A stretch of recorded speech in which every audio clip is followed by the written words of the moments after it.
이제 보소서. 오늘 내가 85세로 돼 모세가 나를 보내던 날과 같이 오늘도 내가 여전히 강건하니 이 산지를 내게 주소서.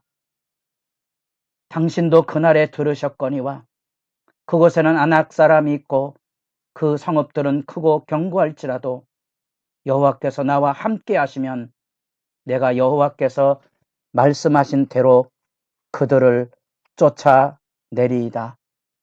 여호수아 14장 10절에서 12절 말씀.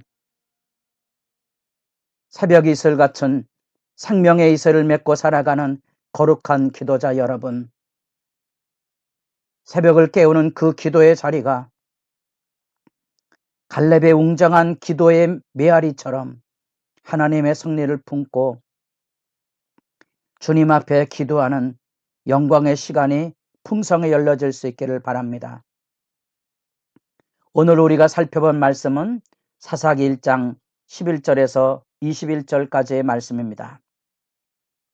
사사기 1장부터 3장 6절까지가 사사기의 전반 단락인데, 이 전반 단락의 아픔은 언약을 이루지 못한, 언약적인 책무를 완수하지 못한 비극의 현장들을, 시대적인 상황들을 고발해내고 있습니다. 누가 그곳에 올라갈 수 있겠는가? 유다가 앞장서서 일을 하는데 결국은 유다도 역시 쫓아내지 못하는 것으로 몰락화가 이루어지는 것을 보게 됩니다.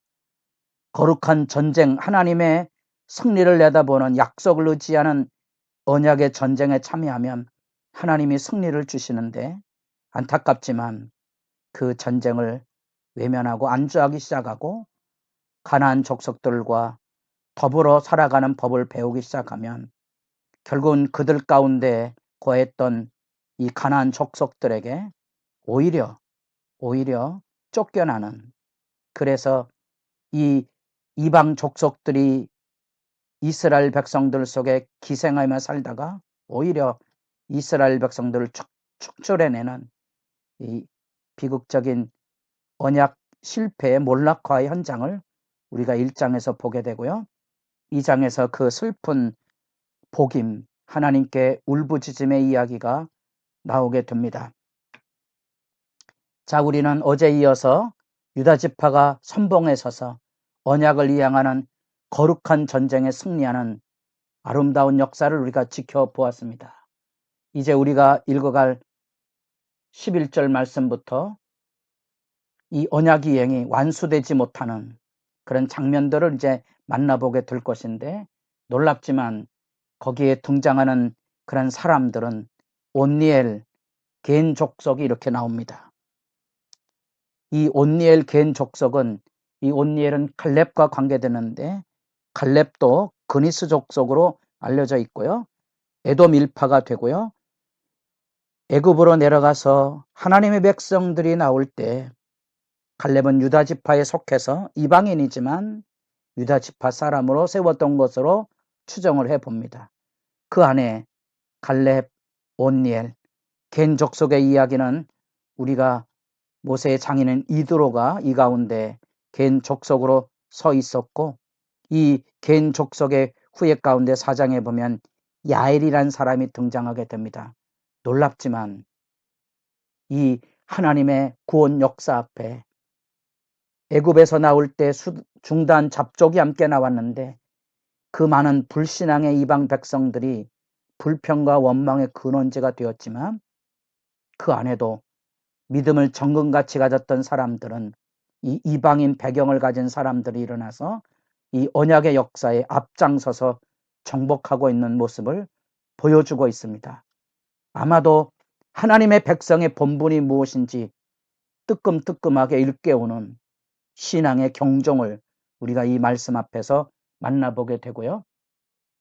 이 유다 지파에 하나님께서 주시는 약속의 땅을, 가나안 족속을 쫓아내는 거룩한 전쟁 안에 승리하고 이루어가는 장면의 영광을 보다가 뜻밖의 이제 19절로 내려가 보면 여호와께서 유다와 함께 계셨으므로 그가 산지 주민을 쫓아내었으나 그러나 여호와께서 함께 계셨으므로 산지 주민을 쫓아내었으나 그러나 골짜기 주민들은 철병거가 있으므로 그들을 쫓아내지 못하였으며 21절에 베냐민 지파가 쫓아내지 못하였으며 이제부터 사사기 1장 후반부는 쫓아내지 못한 슬픈 보고서가 이어지게 되는 것을 만나보게 됩니다.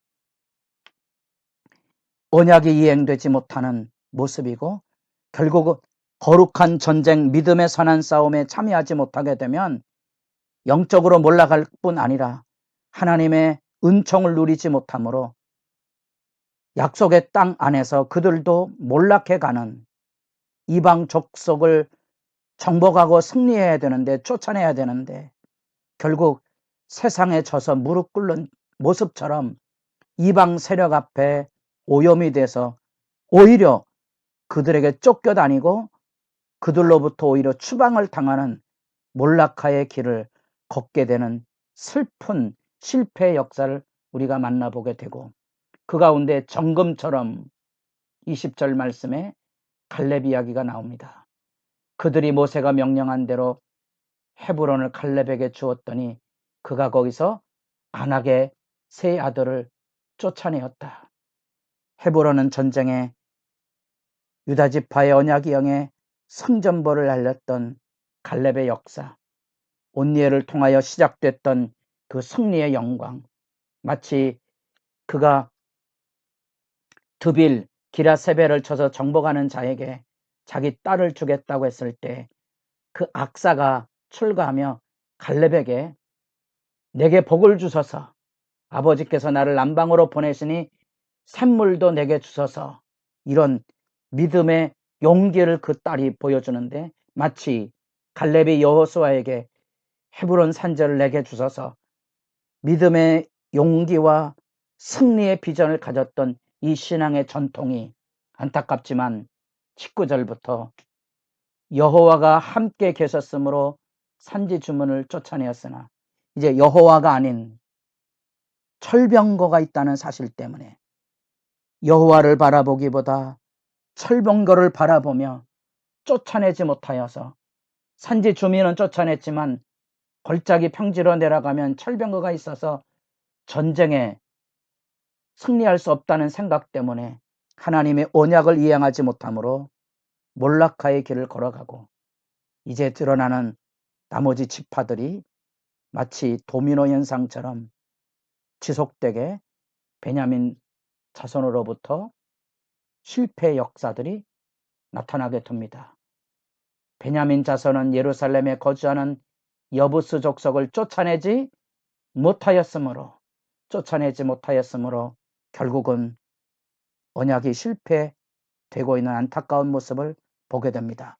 우리는 이 말씀에서 여호와의 언약을 성취하고 이루어야 될 하나님의 백성의 본분 앞에 이방 출신의 갈렙의 후손, 갈렙의 가문 가운데 온니엘이 일어나서 거룩한 전쟁에 참여하고 놀랍게도 그 딸 악사가 갈렙처럼 담대한 믿음으로 그 정복 전쟁에 승리하는 모습을 보여줍니다.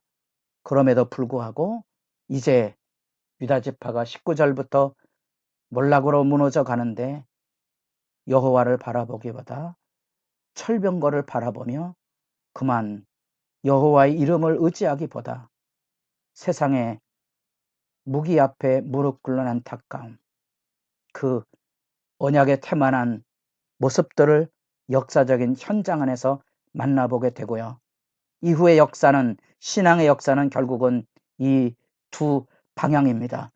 여호와를 바라보며 살 것인가, 철병거를 바라보며 살 것인가, 여호와의 이름을 바라보며 살 것인가, 말과 마병을 의지하며 살 것인가, 여호와의 승리를 내다보며 살 것인가, 그 말씀을 쫓아 따라갈 것인가, 우리의 소견에 좋은 대로 욕망을 향하여 따라갈 것인가, 그 분명한 선택의 기로를 엄정하게 이 말씀 속에서 여러분 지켜보시고 이 여호와의 언약 백성이 몰락하게 되는데 철병거를 로 인하여 쫓아내지 못했던 가나안 족속과 함께 거주하게 되면서 그들과 더불어 동화 신앙의 오염이 이루어지게 되고요.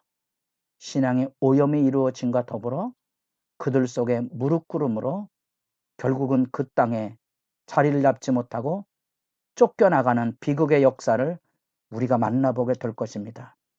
하나님의 백성은 오직 믿음으로 말미암아 살 것입니다. 믿음의 선한 싸움에 실패하지 않도록 여러분 경건의 옷깃을 여미는 일에 여러분이 기도하는 기도의 영광과 그 은총을 지켜가는 일에 깨어있기를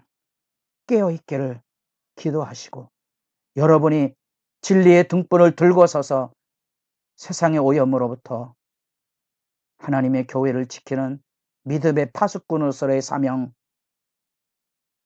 감당해 나갈 수 있도록 기도하는 시간 열어가시기 바랍니다.